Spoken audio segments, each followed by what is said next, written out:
반갑습니다. 또 한 번 지적하신 것이 무엇인가 하면 악을 범하고도 부끄러워하는 마음이 없어. 부끄러워하는 마음이 없어. 그럼 악을 범하고 부끄러워하는 사람 마음이 없는 것은 대체적으로 어떤 사람이 그런 사람인가 생각해 보면은 악행이 습관에 의해서 악행이 되는 것 아니겠어요? 처음부터 누가 악행을 하는 것은 아닌데 자꾸 해버릇하면 악행을 하면서도 그 악행인지 모르고 자꾸 큰 악행을 하고 더 다양한 악행을 하게 되거든요. 나중에는 그게 악행인지도 모르고 그냥 악행을 해요. 그래서 악행을 하면서도 습관에 의해서 하기 때문에 양심에 꺼리끼질 않아. 양심에 느낌이 없어. 자기가 악행을 하고 있다는 건 느낌이 없어. 그러니까는 누구 눈치도 볼 것 없고 항상 자기 마음 가는 대로 하는 것이죠. 이제 지리산 화엄사에 가는 길에 욕쟁이 할매 집이라고 하는 음식점이 있어요. 욕쟁이 할매 집. 사람들이 많이 가거리로. 우리도 한번 가봤어요. 들어가 봐서. 욕쟁이 할머니가 있어. 막 욕을 하는 거야. 막. 사정없이 욕을 해요. 아니, 할머니는 언제부터 욕을 그렇게 잘했어? 물어봐. 아니요. 내가 언제 욕을 해요? 욕을 막 하면서 욕을 줄을 몰라. 그 음식이 맛있으니까 그 집을 자꾸 가는 건 몰라서 자고 욕쟁이 할매 집이라고 돼 있어. 그 뭐라 그러는 거니? 욕을 참았더니 3일간을 앓고 누웠대. 욕을 참으니까 병이 나서 못 살겠어. 그러면서 나는 욕해도 욕이 아니라는 거야. 그것을 사람들이 매력으로 알아. 매력으로 알아. 음식은 맛있거나 먹거나 욕쟁이 할머니가 보고 싶어서 음식 먹으러 간다고 그래요. 이와 같이 세상을 한 방향으로 길들여 살다 보면 자기도 모르게 자꾸 젖어 들어가요. 이 선악의 길이 그와 같은 것이에요. 최초에는 아주 작은 것이 하고 보면 재미있고 하고 싶고 그 길로 가고 싶고 그런 거 있죠. 죄악이라는 것이 하기 싫으면 하겠어요? 하고 싶으니까 해지는 거지. 하고 싶어진다 그런 말이지. 왜냐 그러면은 누구든지 자기 능한 대로 하고 싶은 거예요. 능한 대로 하면 즐거운 거예요.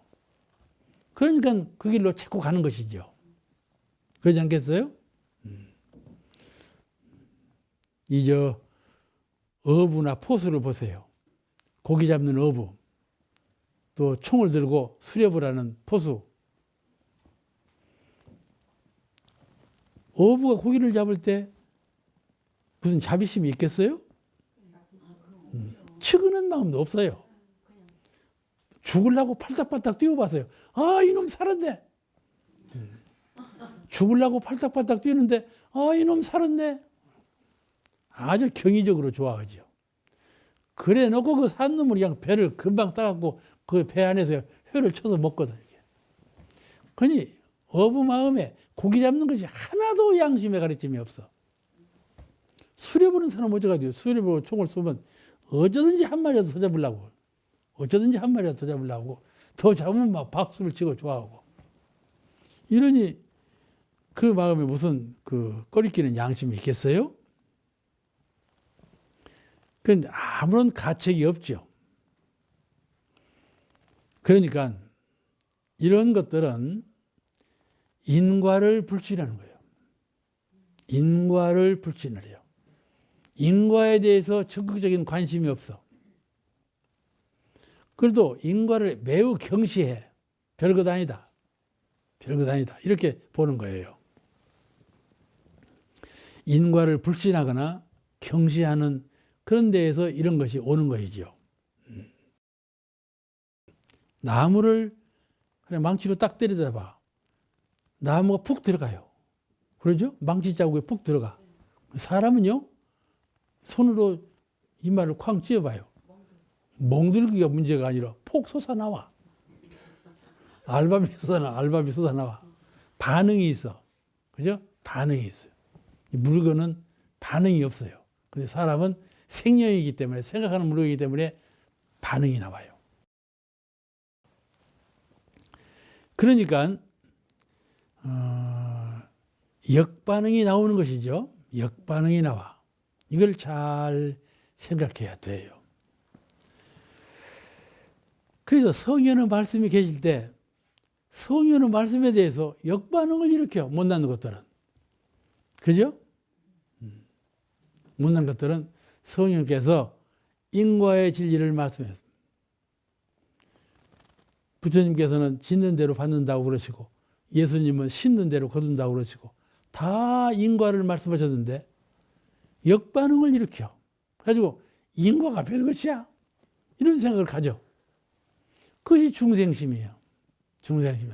우리가 사람 이마를 때렸을 때 이마에서 폭 튀어나오는 것처럼 그런 역반응을 일으켜. 그런 것이 자꾸 세습화되고 습관화되면 아무 양심의 가리킴이 없어. 포수가 짐승을 잡아도 더 잡았으면, 어부가 고기를 잡아도 더 잡았으면, 이런 마음밖에 없어. 하나도 죄스러운 마음이 없는 거예요. 그와 같이 가정에서 누구를 핍박하면은 핍박할수록 재미있는 거야. 응? 누구를 위한 기합을 주고 기를 죽여놓으면 기 죽일수록 재미가 나. 저 학교 폭력이라는 걸 들어보면 꼭 그래요. 학교 폭력은 너 왜 그러느냐 하면 그게 재미있다는 거예요. 아무것도 아니면 재미있어. 이 악행이라는 건 그런 것이에요. 악행이라는 그런 것이죠. 그러므로 그것을 잘 생각해야 돼. 어째서 세상은 사람들은 평소 생활 때는 악이라는 건 안 좋은 거다 이렇게 말하지만은 악이 이와 같이 많은 세상이 되었는가? 이것이 다 그런 그 속성에 의해서 자꾸 번져간다 그런 말씀이죠. 이 교단 초기에 유일학님 그 학교를 세웠죠. 그래가지고 전물 출신을 양성하기 위해서 유일학님을 세웠는데 그때 일기생들이 있어요. 처음에 유일학님에 들어온 분들 일기생이라고 그래요. 이 일기생들은 정산종사님한테도 배웠어요. 정산종사님께서 강의를 하셨어. 근데 인과를 가르치시는 거야. 인과를 가르쳐. 불교 문중에 인과 안 가르칠 수가 없지 않아요. 그런데 인과를 상당히 세밀하게 적극적으로 가르쳐. 응? 전의 종교는 성리를 많이 가르쳤어요. 근데 원불교는 성리도 가르치지만은 인과를 더 구체화시켜서 가르쳤어요. 그런데 이제 그것이 청장년층에서 인과를 부정하는 생각을 갖게 됐어요. 그리고 파다하게 인과가 뭐 그렇게 일단 너 인과 진실을 믿느냐고 물을 때 아이고 반신반의 이렇게 됐어. 그런 가운데 제일 인과에 대해서 불신하는 말을 누가 제일 많으냐 하면 양산 김종욱 원론이 제일 많이 했다. 양사님 아세요? 네. 양사님이 제일 많이 아주 반발적으로 막 말을 해요. 인과가 없는 식으로 말을 해요. 정산 영사님이 아주 그 양산 때문에 애먹으셨어. 정산 영사님께서 강의하고 나시면은 또 응산 종사님께서 보서를 하죠. 강의에 대한 보서를 또 했어. 그다음에 응사님께서 양산을 부르셨어. 너 어째 자꾸 그런 질문을 하느냐? 그러니까는 사실이 확연하지 않습니까? 인과를 그냥 제가 알아듣도록 설명을 해주세요. 이런 것이죠. 근데 사실상 현실적인 인과를 알아듣도록 설명을 하기가 어려운 거예요. 가령 인도양에서 사람이 몇만 명이 한꺼번에 해일에 죽었다. 그러면 그 인과를 설명해 보라. 그러지 않아요? 그 설명하기가 대단히 어렵잖아요. 꼭 그렇게 까탈스러운 것을 꺼내면서 인과적으로 설명해 보라고 이게 문제를 제기한단 말이죠. 그러니까 자꾸 이제 불신하는 방향으로 이 얘기가 되어가는 것이죠. 그러니까는 그 당시 학생 가운데 이 불신 사조가 자꾸 퍼져. 말씀하시는 대로 믿어버리면 그냥 순탄하게 내려갈 텐데 자꾸 반대하는 질문을 자꾸 내놓으니까는 그런가 해가지고 학생 간에 인과에 대한 믿음이 자꾸 약해져가. 이것을 그냥 크게 염려스럽게 알으신 거예요. 그래서 하루는 유산 유호일 선생님께서 재중사님께 보고 말씀을 드릴 때 영광에 가면 학죄라는 제가 있어요. 이름이 봉학인데 봉학이라는 사람이 살았는데 그 봉학이는 생전에 구렁이가 됐답니다. 그런 보고를 대중사님께 사는 거예요. 유산 유호일님이 대중사님께. 그게 어떻게 구렁이가 됐나? 발이 두 발인데 하나로 붙으면서 비늘이 생겼다. 그런 얘기를 한 거예요. 그 구렁이가 됐다. 진짜 구렁이가 됐는가는 모르겠지만은 그런 보고를 누구한테 한 것이 아니고 대종사님께 드린 거예요. 그게 교전에 나와요. 대종경에 그런 말씀이 나오죠. 누구라고는 안 했지만은 그런 그 대종의 본문이 나와요. 그러니까 양사님께서 이제 그 말씀을 들으신 거예요. 그럴 수가 있겠는가? 그럴 수가 있겠느냐 하고 칠사님을 찾아갔어. 칠사님은 영광분이시니까는 보고 들었겠지. 칠사님 찾아가. 칠사님 보고 칠사님, 내가 의문이 생겼는데 봉하이가 참말로 구렁이가 됐습니까? 그 말씀 들으셨습니까? 칠사님이 가만히 계시더래. 가만히 계셔. 근데 양산을 부르셔. 양산. 자네 대종사님을 믿나? 그러게요. 대종사님을 안 믿을 수가 있는가? 대종사님을 신봉하지요. 그러니까. 신봉하지요. 그러니까는 아무 말씀 안 해요. 대종사님을 안 믿는 사람 같으면은 인과에 의심을 내고 자꾸 그 물으러 다녀라. 믿는 사람이거든. 그 의심을 끊어라. 그런 말씀이거든요. 의심을 끊어라. 그는 인과의 원리부터 깨달아야지 인과의 원리를 바깥 세상에서 고증할 수는 있어. 이러고 이러니 하다. 그것도 밝은 지견으로 보신 분은 인과를 설명할 수가 있어. 전생에 네가 누구였는데 금생에 네가 누구로 태어났다. 다 아셔. 부처님은. 그러지만 목매한 지견으로는 그걸 현실적으로 설명할 수가 없잖아. 그렇잖아요? 또 우리가 어제 지은 것을 오늘 딱 받으면 오래 싸우든지 오늘 이렇게 됐으면 다 설명할 수가 있죠. 근데 이미 오래된 것이 이렇게 받게 되는 것은 설명할 수가 없잖아요. 그래도 이 해안으로 보면 저 사람이 어떠한 인연으로 지금 와서 어떤 관계로 선악간에 순역간에 만나고 있구나. 이걸 보시는 거야. 부처님의 영안으로는 확연하게 다 보인다 이 말이요. 근데 중생의 눈으로는 그냥 보이지 않아요. 그냥 설명할 수가 없는 것이죠. 설명해도 안 믿을 사람은 안 믿는 것 아니겠습니까? 그죠? 그러니까는 그런 거, 그 현실적인 것 얘기를 가지고 자꾸 원리적인 얘기가 아니고 믿음에 의한 인과설이 아니고 이미 불신을 딱 해놔. 불신을 하고 그걸 알으려고만 해요. 그게 되겠어? 신앙으로 들어가서 인과를 이해를 하려고 해야지. 불신으로 들어가고 인과를 이해하려고 하면 그거 되겠어요? 길을 잘못 들어간 것이지. 신앙문에 들어와서 인과를 들었어요, 우리가. 세상에서는 인과설을 못 들었어요. 그런데 부처님이나 예수님이나 이런 성현의 문화에 들어와서 인과를 들었잖아요. 그러면 그 성현을 믿고 인과를 이해를 해야지. 그러지 않습니까? 그 인과를 불신하면 되겠어요? 그것이 안 될 말이죠. 그러니까 칠사님이 그러신 거예요. 설명해봤자 소용없어, 이 사람은. 자꾸 이렇게 따지고 만들고 오는 사람 해봤어. 그러니까 한 말로 너 대종사님을 믿어 안 믿어? 이 말로 딱 단절을 해버린 거야. 그러니까 약사님이 꼼짝을 못했다는 거예요. 근데 법사님이랑 같이 가셨다는 말. 법사님 두 분이, 법사님은 지금 살아계셔. 살아계셔. 벌써 살아계시는데 법사님이 고증을 하죠. 근데 양사님 말 한마디도 못하고 물러났다고. 근데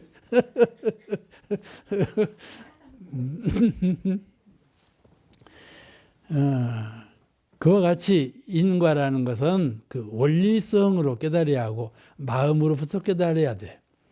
이 문제가 꼭 칠사님한테만 간 것이 아니고 정산종사님한테 가서도 자꾸 시간이 다 끝날 무렵 되면 양사님이 딱 일어나고 질문을 한다요.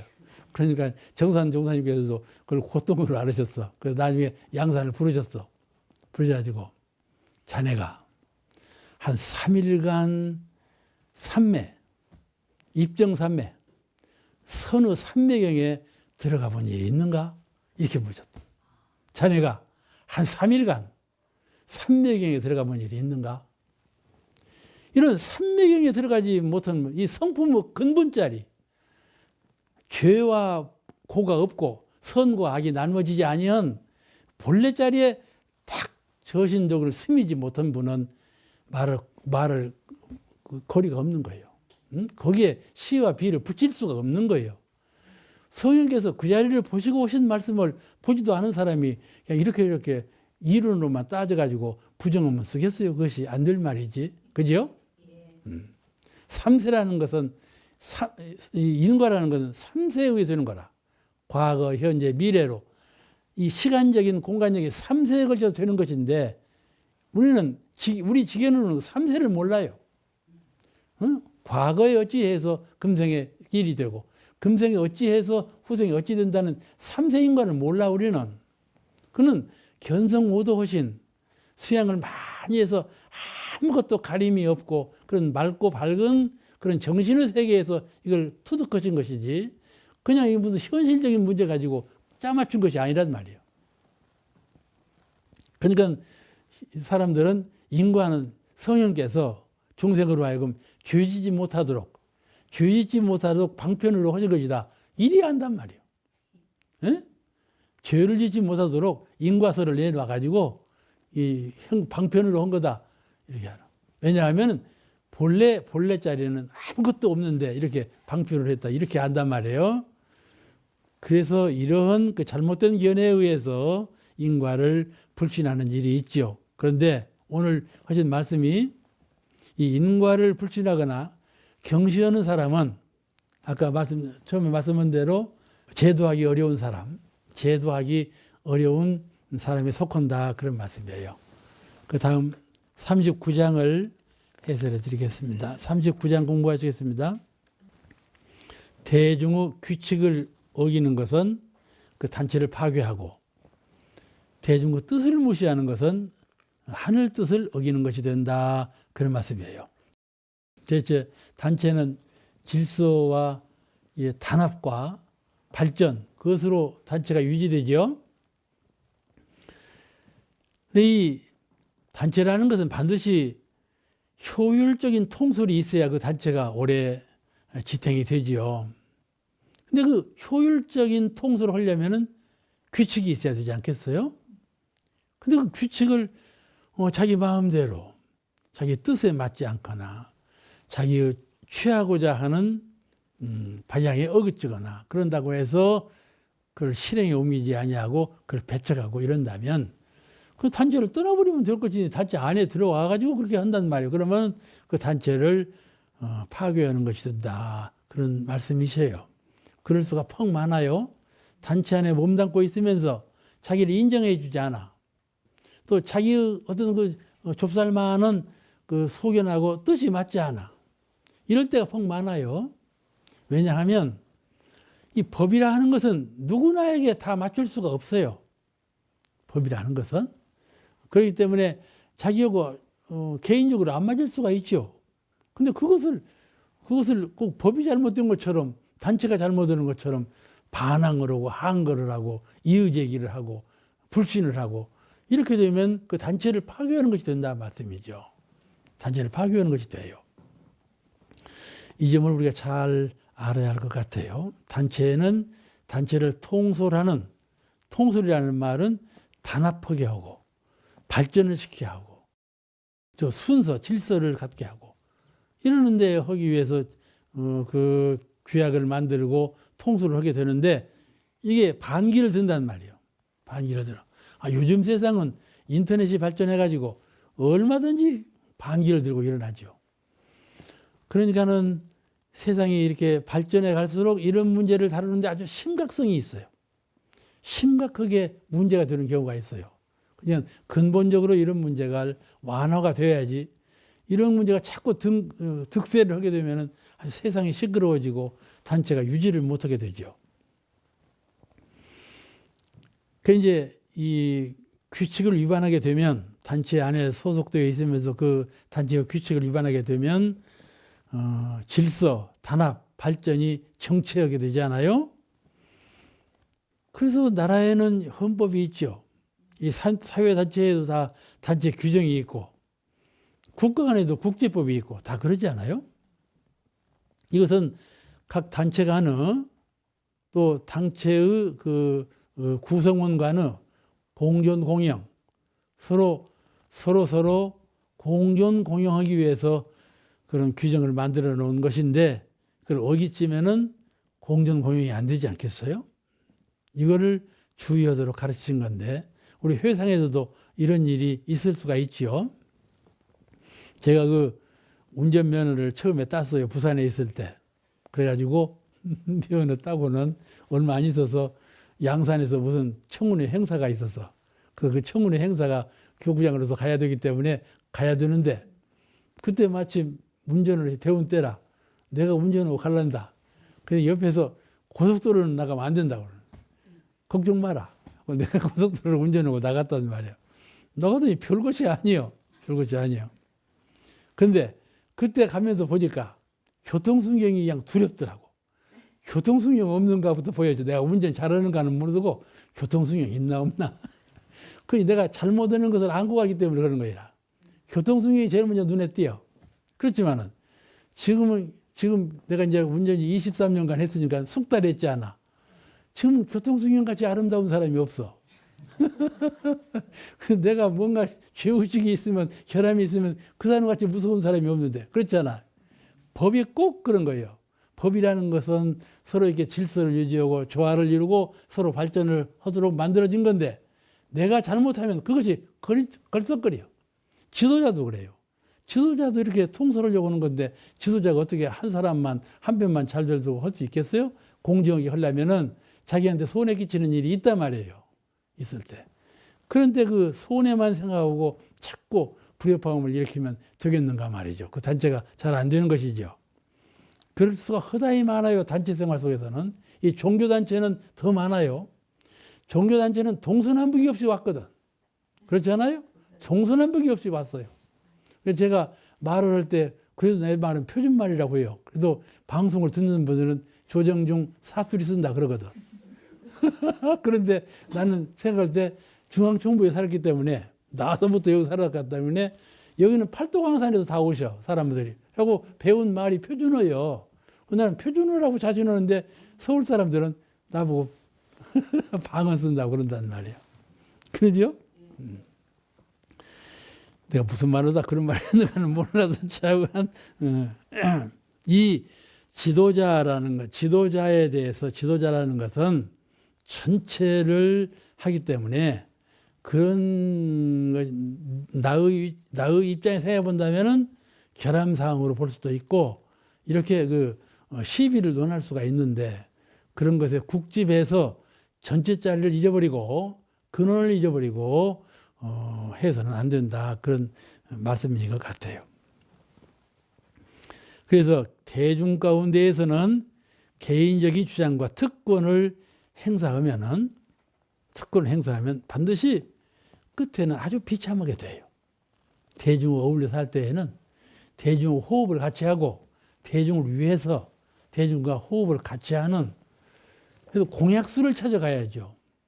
서로 가장 좋은 그런 공약수를 찾아가서 해야지 만약 한편에 자기 주장대로 자기 입장대로 뭘 주장에 내세워가지고 그걸 내세우면 그건 공익에 위배되는 수가 허다히 많죠. 이 역사에서 서구 사람들은 그 군주 거울이라는 말을 써요. 군주 거울. 군주는 임금이죠. 군주 거울이라는 말을 쓰는데 이게 무슨 말인 거니? 이 지중해 연안을 두고 있는 나라들이 바빌로니아 나라가 제일 컸대요. 지금의 터키라든지 터키 주변에 있는 모든 나라가 바빌론 문명권에 있었어요. 그래서 아주 컸는데 자신만만했어. 이제 그 왕이 자신만만했는데 그 옆에 페르시아라는 나라는 조그마한 나라가 귀퉁이에 붙었어. 그래서 바빌론에서 볼 때는 저건 아무것도 아닌 것들 통합해버려야 되겠다고 쳐들어갔어. 근데 그 페르시아는 이렇게 작은 나라지만은 물성한 나라가 아니야. 그래서 결국은 큰 나라가 망하고 작은 나라가 이겼어. 그래서 그 작은 나라 군주 이름이 키루스요. 나도 잘 잊어버리니까 모르지만은 키루스인데 그 키루스가 하는 말, 키루스라는 것을 군주라고 해. 군주 거울이라는 이 키루스가 정치를 할 때 작은 나라에서 큰 나라를 점령하고 큰 나라를 점령해 통치를 하는데 같이 혁명같이 전승한 전우들이 있지 않아요. 그 사람들을 어떻게 우대할 거냐.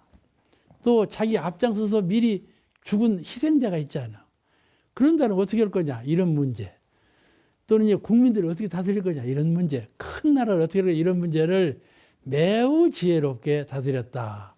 근데 이 사람은 항상 거울 보듯이 이러한 정책을 썼다. 그 거울, 군주 거울이라는 거예요. 그 군주가 이런 거울같이 자기를 들여다보고 무엇인가를 법 있게 들여다보면서 정치를 했기 때문에 매우 좋은 선정을 했다. 그런 건데 그 거울에 무슨 말이 있는 거니? 군주 거울이라는데 군주 거울이라는 말은 무엇을 상징한 말인가 하면은 제국은 권력, 제국, 임금이 나라들이는 다스릴 나라, 제국, 그러죠? 제국주의라고 그러죠? 임금이 다스리는 나라, 그 제국이라고 하는데 제국은 권력이 아닌 사람으로 세워진다. 그 말을 했어. 그것이 이 군주 거울이요. 군주 거울이요. 권력으로 내가 군주가 되어가지고 내 권력으로 내 뜻대로 하는 것이 아니고 사람, 국민 전체로 그 나라가 세워지는 거다. 그 말을 한 것이 군주 거울이요. 그러니까 이 말은 무슨 거니? 대중 속에 있으면서 대중과 함께하는 정신. 그러죠? 여러분에게 비교한다면 여러분은 가정을 갖고 있지 않습니까? 여러분 가정은 군주지요. 그 대답하는 막 군주라고. 그러니까 군주로서 보아야 할 거울이 있다 그런 말이에요. 그러죠? 그 거울이 함께하는 정신. 너는 나의 누구니까 내 마음대로 따라와. 너는 이렇게 해. 이렇게 하는 것은 군주 거울이 아니에요. 그 뜻을 잘 살펴보면서 같이 하는, 함께 하는 공약수를 찾아내는 것이죠. 그것이 지혜 있는 사람의 생활법이에요. 지혜. 우리가 지혜를 두어서 어디다 쓸 것입니까? 거기에 써야지. 내가 아는 대로, 내가 지향하는 대로 해나가는 것이 지혜가 아니고 저 사람과 내가 아는 것을 서로 공존하고 서로 같이 나누고 이렇게 하는데 참된 지혜가 나온다. 내 마음대로 하는 것이 지혜가 아니고 저와 나하고 합해가지고 거기서 나오는 공약수가 바른 지혜다. 이게 상생 원리 아니겠어요? 그죠? 가정이나 국가나 사회 단체가 모두가 다 이렇게 하는 것이죠. 대종사님은 일찍부터 그러한 지혜를 잘 활용하신 거예요. 교단을 창교하실 때부터 여성의 지위라 문제도 얼마나 원불교가 여성 본위로 됐습니까? 그러므로 아주 좀 장대한 실력을 쌓았잖아요. 처음에 대종사님께서 여성을 무시했다면 우리 교단이 이렇게 성장하지 못했어요. 좀 기초적으로 교단을 성장시킨 것은 전부 여자 전문진들이 알뜰하게 해주신 그런 공덕으로 되었거든요. 이것이 지도자로서 해야 하는 것인데 이 말씀의 뜻이 서로 이렇게 자기 멋대로 하지 아니하고 대중과 함께한다. 그런 대종사님의 말씀을 잘 체질해서 우리가 꼭 그와 같이 해야 할 것입니다. 오늘 공부 여기서 다 마치겠습니다. 감사합니다.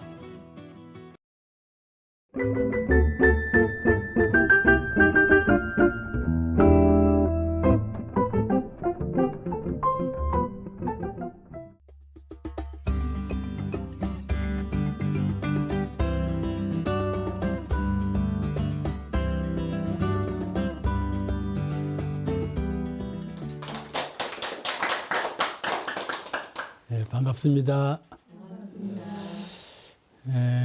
오늘 대종정 요은품 공부는 제 40장을 공부하시겠습니다. 우리가 대중 가운데 생활을 같이 하면서 보면은 여러 사람이 많지요. 특히 공명심, 사람마다 다 공명심이 있잖아요. 자기를 좀 들내고자 하는 마음이 있어요. 그래서 선행을 하더라도 좀 나무 눈에 띄게 선행하고 싶은 마음이 나고, 또 기술을 갖고 있어도 기술이 혼자만 갖고 있는 것이 아니라 여러 사람을 환영받고 인정받는 기술인이 되고 싶어하는 마음이 사람마다 있다 말씀이죠. 근데 어떤 사람은 평범한 가운데 꾸준히 공을 쌓아가는 사람이 있다, 그렇게 보신 거야. 대무사님이 보실 때 사람마다 다 공명심이 있어서 들리려고 하는데, 그 가운데 공명심 없이 꾸준히 계속해서 공을 들인 사람이 있다. 누군가 하면은 마음 공부하는 사람이죠. 마음의 채를 두고 공부하는 사람은 밖으로 나타나기를, 그렇게 나타나는 일에 힘쓰다 보면은 마음 공부가 안 돼요. 일이 쏟쳐가지고.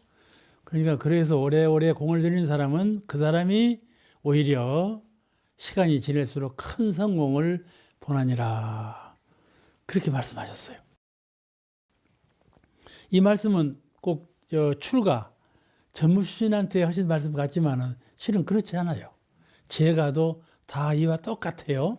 제가도 이 본문을 꼭 명심해서 공부 표준을 삼아야 할 것입니다. 일상생활은 평범하다, 그 말씀이죠. 평범해. 누가 봐도 그냥 그 사람 이렇게. 그런데 마음 공부는 숨은 적공이에요. 나타난 적공이 아니고 많이 알고 있는 거, 이거 나타나는 거죠. 말도 기술이에요. 말해보면요, 기술 있게 하는 사람하고 기술 없이 하는 사람하고는 듣는 것이 달라져 버려요. 말로 기술을 부려서 하는 사람은 듣기가 아주 즐겁고 시간 가는 줄 모르고 그러거든요. 이렇게 선행과 기술이 드러나지 아니한 채로 마음 공부하는 사람은 대개 숨어 있어요. 숨어 있어. 그런 사람이 크게 성공한다, 그러신 말씀인데, 공부와 사업 간에 눈에 띄게 잘하는 사람이 있고, 공부와 사업 간에 그냥 평범한 분이 있어요. 누가 눈에 띄게 잘하는 사람인가 하면은, 이제 한번 지적해 볼게. 의두성리 공부할 때 나네요 하고 손들고 말하는 분이 많아. 내가 잘 안다고. 근데 그렇게 말하는 분은 꼭 그 주관자가 틀자 놓아버려. 틀렸다 해버려. 그러니까는 잘한세 하고 말했다가는 의두 성리 공부에서는 그렇게 안 좋은 평가를 받기 쉬워요. 그 다음에 경강. 강의하죠. 오늘 대종경 강의는 경강이에요. 그죠? 경강. 경을 설한다.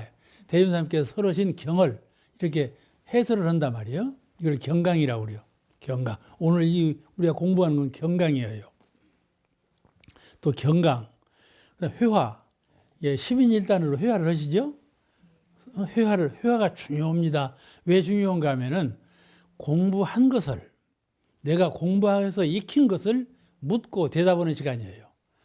경강이나 이런 설교나 이런 거는 이미 지정된 연마한 것을 듣는 것이지만은, 회화라고 하는 것은 책 딱 덮어놓고 내가 체험하고 내가 연마하고 한 것을 묻고 답하는 그런 시간이 되기 때문에 아주 실감이 있고 마음에 큰 감동을 주는 시간은 회화 시간이에요. 이 회화 시간을 깊이 하려고 하면 공부하는 사람이에요. 회화 시간을 즐겁게 알고 잘 묻고 대답하는 분은 그분이 심도 깊은 공부를 하는 분이고, 직접 체험하면서 이것이 그거로구나, 이렇게 법을 체험 속에서 인정하는 분이에요. 이렇게 공부가 해야 공부가 재미가 있어요. 그 다음에 그렇게 탁월한 실력을 발휘하는 사람이 있어요. 보면 의두성리 때도 회화 때나 강연 때나 경강 때나 특별한 분이 저분은 참 내가 따라갈 수 없는 특별한 지혜 능력을 갖고 있다, 인정할 만한 사람들이 많이 있거든요. 그런데 치우치면 마음 공부가 좀 서툴어져요. 그 힘쓰다 보니까. 힘쓸 것이 여러 가지가 있는데 그렇지 않겠어요? 그 대종사님 당대 그런데 힘쓴 인물로 꼭 그런 건 아니지만은 전엄광, 서대원, 문정교 이런 분들이 교전에도 많이 나오죠. 이런 분들이 그렇게 했어요. 아주 이 두뇌가 밝은 분들이에요. 밝은 분들이에요. 여기 전엄광님은 여기 노사님 아버님이요. 네? 노사님 아버님이요. 또 기능과 기술 면에서도 눈에 띄게 회상에 와서 잘하시는 분이 있었어요. 기능과 기술 면에서. 예술, 경영, 이게 뭐 경영하죠? 회사를 경영. 가정도 경영이요. 어떤 분이 글을 썼는데 나는 소뚜껑 경영. 소뚜껑 밥 여는 것도 경영이라고 하는 분이 있었어. 이렇게 경영, 섭외, 작업 이런 것들이 전부 기능과 기술에 속한 것들이에요. 이런 것을 잘하는 분이 있어. 일사님이 섭외는 제일 잘하셨다거든. 아주 이 신체도 말쑥하시고 누가 봐도 그냥 요새 말로 젠틀맨이요. 그냥 섭외를 제일 잘하셨어. 그러듯이 이게 일산 또 서중환님은 이 총부 건설할 때 그 형제간에 제일 많이 여기다 합시다 이렇게 합시다 모두 해서 총부가 됐다고 그러거든요. 그런 분이시죠. 의산 조갑종님 회계에 밝으셔가지고 의뢰의 대표님께서 결산할 때는 의산을 부르셔 하고 다 감정하시고 이렇게 하셨어요. 이동환님이라고 보화당 창건하신 어른이 또 있어요. 아주 지혜가 밝고 늙어져서 그 보화당 처음에 지금은 보화당이 이렇게 많지만 그 처음에 할 때는 어려운 일이 어찌 없겠어요. 아주 잘 이끌으셔갖고 보화당을 성공시킨 어른이신데 이렇게 그 회상에 들어와서도 공무면보다도 사업면에 아주 투철하게 이렇게 얼굴을 나타낸 그 능력을 나타낸 분이 있었거든요. 그런데 이런 분을 이제 특별한 분으로 보시는 거예요. 특별히 이렇게 하는 사람이 다 마음에 새기게 훌륭한 분으로 보이지만은 그러나 숨어서 오랫동안 꾸준히 공들이는 사람이 있다. 이걸 인정하신 거예요. 그런 사람을 잘 찾아야 한다. 그런 말씀이죠. 공부 수행 면에서 또는 공도 헌신 면에서 크게 성공하는 사람들이죠. 공부 수행 면에서 공도 헌신 면에서 양면이 있죠. 우리는 공부와 사업이라고 그러죠. 공부 면에서 사업 면에서 크게 성공하는 사람은 누구인가? 큰 집을 지으려면 시간이 오래 걸리겠어요? 작게 걸리겠어요? 그렇죠. 대형사님께서 정산종사는 시간이 좀 오래 걸린다. 이렇게 큰 집 지으라고 걸릴 거다. 이렇게 그 말씀이 계시잖아요. 특히 도가의 공부는 우리가 이제 우리 온불교 회상에 들어온다든지 어떤 그 불가의 어떤 회상에 들어간다든지 간에 도가의 공부는 그 공부와 사업이 쉽게 이루어지지 않아요. 우리 공부를 해보더라도 도가의 공부가 그렇게 쉽게 이루어지는 거죠. 그저 뭐 고시 보려는 사람은 저녁 내에 공부하면 되잖아요. 이거는 저녁 내에 공부해도 안 돼요. 도가의 공부는 그렇게 뭐 한때 그냥 막 밀어 제낀다고 되는 공부가 아니에요. 도가의 공부는 이 해가 뜨고 달이 지고 봄이 오고 사시가 순환하는데 순서가 있잖아요. 급히 안 되잖아요. 한 송이 꽃이 피는 것도 아주 그 순서가 있고 차서가 있어요. 그와 같이 도가 마음 공부를 하는 것은 열매를 맺어 꽃이 피고 열매를 맺는 그런 과정과 같이 시간이 걸리는 거예요. 순서가 있어서. 그러므로 공도사업도 마찬가지죠. 공도사업은 큰 사업은 그렇게 얼른 이루어지지 않는다. 그걸 알고 있어야 돼요. 그리고 또 쉽게 이루어지지 않는데 왜냐하면은 도가의 명맥은 밖으로 나타나 현상적으로 나타나는 데 있지 않아. 도가의 명맥이라고 그러죠. 도가의 가풍을 이어가는 데에는 맥이 이어져야 되거든. 근데 이게 갑자기 나타나서 화려하게 보이는 것은 맥이 끊어질 수가 있어요. 그 가운데 숨어있는 마음 공부, 그렇죠? 도통, 영통, 법통이라고 하는 마음 속에서 증득하는 바, 마음으로 연해지는 법계에서 마음으로, 정신으로, 마음으로, 영혼으로 이어지는 이 공부 실력이 있어야 회상이 든드는 것이고 역사가 있는 것이지 밖으로 화력이 나타나는 것 이것으로는 어느 때 크게 변동될지 모르는 거거든요. 이렇다. 그러므로 도가의 공부와 사업은 쉽게 이루어지는 것이 아니고 왜 쉽게 이루어지지 아니하면은 이게 밖으로 나타나는 현상적인 것에 있지 않아. 도가의 명맥은 화력이 나타나는 게 재물, 재산, 시설 보죠? 그 단체가 경제적으로 얼마나 튼튼한가 그 단체의 시설, 산출해내는 그런 시설이 얼마나 크고 많은 건가 이런 걸로 평가하지만은 도가 명명은 그런 것으로 평가할 수가 없다. 무엇으로 평가하는가? 안으로 성숙한 마음 공부 가운데 정득하는 면, 마음으로 깨닫는 거, 정득하는 거, 그걸 법력이라고 하는데 이 정득과 법력이 맥을 잇는 거다 그런 말이에요. 그런 도를 정득하고 법의 맥을 이어가는 공부는 나타남이 없어. 숨어 있어. 왜냐하면 그건 형상은 마음에 공을 들이기 때문에 그렇다 그런 말이에요. 그죠? 우리가 지금 제가 말하고 여러분께 듣고 계시지만은 속에 마음의 공부를 채를 삼고 있는 분하고 그냥 말과 글로만 이렇게 듣고 있는 분하고는 다름이 있어요. 그 마음 공부라는 것은 이론상처럼 이론상을 항상 섬기고 산단 말이에요. 빨래할 때도 이론상이 떠나지 아니하고 소풍 갈 때도 이론상은 떠나지 아니하고 대화할 때도 이론상 떠나지 않고 심지어 잠잘 때도 그렇단 말이에요. 언제든지 이론상을 떠나지 않는다 이 말이에요. 그렇죠? 그런데 마음 공부에 철이 든 사람이 있잖아요. 마음 공부에 철이 든 사람이 있어. 그 철든 사람은 가급적 일을 줄여. 가급적 일을 좀 줄여. 그냥 번하게 일을 꾸미지 않고 늘려놓지 않아. 그죠? 일을 좀 줄이고 경계를 좀 피해. 그 경계에 들어갔다가는 정신이 혼란스럽게 생긴 데는 잘 안 가. 그 경계를 가급적이면 피해. 자꾸 그냥 피해버리면 미움받아. 이게 겉으로 안 나타나게 피해야 돼. 잘 피해야 한단 말이에요. 일을 줄이고 경계를 피하며 공은 이루는 거. 내가 이것을 해서 내 이 글을 써서 내가 이것을 말해가지고 내가 이걸 업적으로 나타나고 공을 이룬다 이 말이죠. 그렇죠? 이 공을 이루는 것에 대해서 신경을 빼앗기지 않아. 정신을 쓰지 않아. 알겠죠?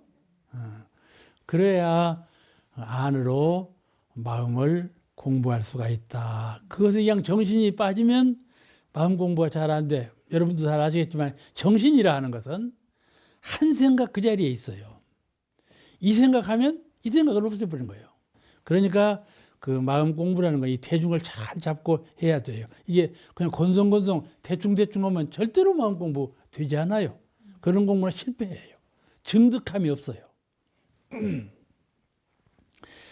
그러니까 이 가급적이면 이렇게 그런 그 마음에 뺏기는 마음이 어디 그냥 쏟쳐가는 그러죠? 쏟쳐가면 묶이니까 또 당연히 그렇죠. 세상 일은 생각이 나고 어느 곳에 묶이면 그 공부는 다 틀린 거야 그거는.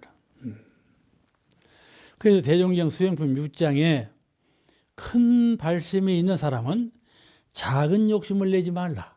그래서 큰 자리에 자기가 품어. 그러죠? 품으면 내가 이것을 이루리라 하고 품으면 작은 욕심은 버려버려라. 작은 욕심은 세상 일이요. 그죠? 세상 모든 일이 전부 작은 욕심이야. 아무리 세상에서 그건 큰 일이라 해도 그건 작은 것이요. 세상에 현실로 나타나는 것은 전부 작은 것이요. 크다라고 대자를 붙이는 건 전부 형상 없는 자리를 크다 그래요. 알겠죠? 대자 붙이는 것은 나가, 이것은 형상 없는 자리요. 형상 없는 자리가 형상 있는 것은 아무리 커도 더 큰 것이 있고 그러잖아요. 그런 것이 비교급이라. 그래서 큰 발심이 있는 사람은 작은 욕심을 내지 말라. 그 법문에 이런 말씀이 나오죠. 사자나 법을 잡으려 나선 포수는 꿩이나 토끼를 보아도 총을 쏘지 아니하나니 이는 작은 짐승을 잡으려다가 큰 짐승을 놓칠까 염려하는 바이니라. 그 말씀이 본문에 나오죠. 우리가 공부기를 세우는 데에서 참고 삼아서 드릴 말씀이 좀 있어서 오늘 과외 공부로 이 말씀을 좀 드리라고 하는데, 과외라고 오늘 법문하고 동떨어진 건 아니고 마음 공부할 때 표준 세워야 될 몇 가지 말씀드릴 것이 있어서 참고로 말씀드리면, 공부길을 세우잖아요. 공부길을 잡아야 해요. 근데 길 잡을 때 도노, 돈수, 수행로가 있어요. 도노라는 말은 몰로 깨달은, 몰로 닦는다. 한꺼번에 몰로 그 말이에요. 한 뭉치로 그 말이에요. 도노, 문득 깨닫고 문득 소용한다. 이게 찰나간에 깨달으면서 찰나간에 다 닦아버렸다 그런 말이에요. 아시겠죠? 그걸 도노 돈수라 그래요. 도노동수 수행로가 있어. 그런데 우리 그 수심결 배우셨죠? 그 수심결 쓰신 어른이 진울 보조국사예요. 보조선사였어. 그러면 수심결 썼는데 그 수심결에 가장 중요하게 주장하신 바는 도노 점수. 문득 깨닫지만은 닦을 때에는 오래오래 점진적으로 다가가는 것이다. 우리가 오늘 공부를 하지만 공부하는 시간에는 문득 알았어. 문득 깨쳤어. 근데 그 깨친 바를 내 마음에서 닦으려면 시간이 오래 걸리잖아요. 그러므로 생활 속에서도 닦고 마음에서도 닦는데 그 닦는 시간은 오래 걸린다. 그렇게 공부를 해라. 깨칠 때는 바로 깨치지만은 닦는 데에는 시간이 좀 걸린다. 그런 말이에요. 그걸 도노 점수를 보조선사가 주장을 했어.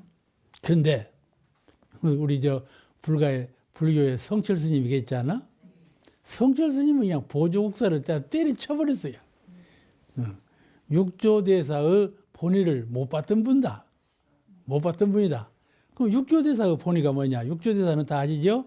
달마 이후로 달마, 해가, 성찬, 도신 이렇게 쭉 홍인 이렇게 쭉 내려오죠. 5 열매를 맺었는데 5 열매 제일 끝에가 해능이거든. 해능 육조대사예요. 육조대사가 불교를 대승화하는데 아주 핵심적인 역할을 했죠. 육조대사 아주 유명한 분이에요. 선가에서는.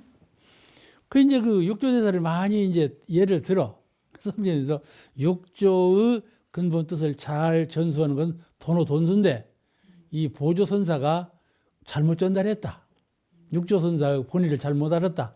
이렇게까지 평가를 해버렸어. 이제 그것 갖고 이제 불교에서는 시비가 많아. 누가 옳다, 누가 그렇다. 우리가 한번 생각해 보십시다. 공부 삼아서 하는 거예요. 우리도 다 그런 공부를 좀 하고 있어요. 문득 깨달아서 문득 닦는 것이 옳으냐?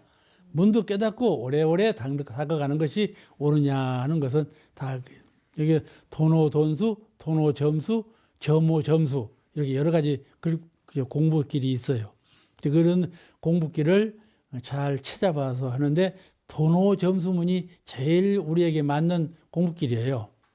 근데 오늘은 내가 왜 이 말을 공부길 잡는데 오늘 찾아보려고 하는가 하면은 되게 도노점수는 주장하면서 돈수는 그건 안 돼. 그건 부처님이나 하실 일이지. 부처님께서 아주 정득하신 어른께서 다시 이 세상에 오셔가지고 깨달을 때 도노돈수 하는 거지. 우리 중생계에서 어떻게 도노돈수 하냐? 이렇게 미리 포기해버려. 그러는 예가 있어요. 그런데 이 공부 표준으로 할 때 도노돈수길도 저버릴 것은 아니다. 그런 말이에요. 도노점수, 도노돈수 다 우리가 표준을 가지고 같이 표준을 세우고 공부길에 보탬이 되도록 이렇게 노력을 해야 될 것이다. 그런 뜻에서 오늘 잠깐 말씀을 드리려고 그래요. 이 순간적으로 본다면은 문득 깨닫을 때는 돈수가 이미 된 거예요. 돈수가. 그런데 우리는 순간만 사는 것이 아니고 또 시간을 살지 않아요. 그죠? 오늘 잠깐 깨달았지만은 그 다음에 또 여러 가지 인연도 만나야 되고 또 뭐 일도 해야 되고 이렇게 다 경계를 대해가면서 매해진다 그런 말이죠. 매해지기 쉬워요. 이 말하기 쉽게 도노라 하는 것은 문득 깨달아서 닦을 바 없는 바가 도노지 문득 깨닫고 닦을 바가 남아있는 것은 도노가 아니다. 이렇게 해서 도노돈수를 주장하는 거예요. 그런데 그렇지 않아요. 도노했을지라도 점수하는 문이 열린 것이고 도노한다고 해서 반드시 돈수가 되는 건 아니다. 그런 말이에요. 그건 시간적으로 도노돈수 등이 할 수 있어요. 우리가 수행 과정에서 딱 깨달을 때 그때는 아무 무명이 없는 거예요. 내가 열심히 공부하는 과정에서 무엇을 화두 삼아서 성리 삼아서 공부를 해가는데 문득 깨달아져요. 그때 그 순간은 더 이상 닦을 것이 없는 경지예요. 없는 경지에 있는 거예요. 그러나 우리가 그다음 자꾸 경계를 대하고 이렇게 해가니까는 점수가 필요한 것이지만은 그러니까 시간적으로 도노돈수도 우리는 할 수 있다. 또 도노돈수 표준도 갖고 있어야 한다. 그런 말씀을 드리고 싶어서 오늘 이 말씀을 드리는 겁니다. 우리 불가에는 도노돈수, 도노점수, 점오점수 이 세 가지 공부길이 있는데 이 공부길을 다 우리 공부 표준으로 세워서 같이 행해야 될 것이 어느 건 갖고 어느 건 포기하고 이런 자세로 하지 말고 같이 표준으로 갖고 공부하는 분이 공부하는 길을 갖는 것이 가장 좋은 공부길을 찾아본 것이다. 그 말씀을 드립니다. 오늘 말씀 여기서 마칩니다.